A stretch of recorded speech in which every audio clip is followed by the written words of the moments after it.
welcome to my YouTube channel. Today, pag-uusapan natin ang tungkol sa home credit. Yes, pwedeng-pwede po ito. Hindi mo na kailangan pang pumunta sa bayad center at iba pang GCash payment center.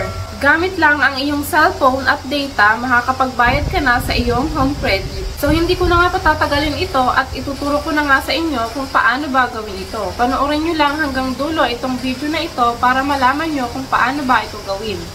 Just keep on watching. So, ayan na guys, start na po tayo. Kung wala pa pala kayong GCash account, is pwede kayo mag-download sa Play Store. So, ayan, itap nyo yung GCash and then mag-login kayo.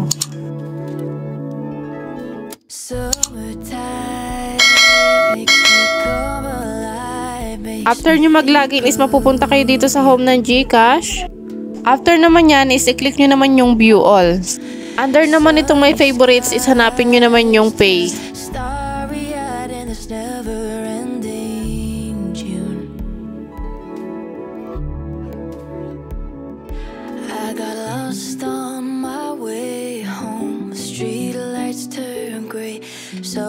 And then i-click nyo naman yung bills. Under nitong pay bills is hanapin nyo naman yung loans. Scroll down nyo lang para makita nyo yung home credit.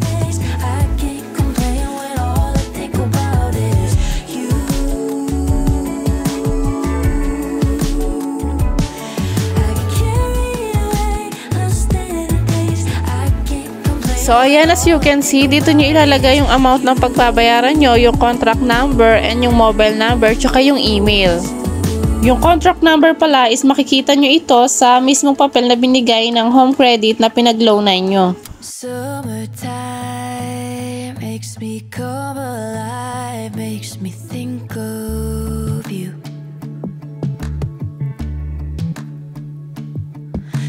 Sunny skies turn starry-eyed in the sky. Then after nyo mailagay ang contact number and yung email nyo, ilalagay nyo naman yung amount ng pagbabayaran nyo. I-click nyo yung next. So dito sa maibaba is may makikita kayong protect your bills now. So dyan is wag nyo nang lalagyan ng check kasi kapag nilagyan nyo na yung check yan is magkakaroon ng charge yung inyong ibabayad. So ayan, dito naman is may confirmation na nga. Nakalagay na dito yung contract number and yung mobile number mo. I-click mo lang yung confirm.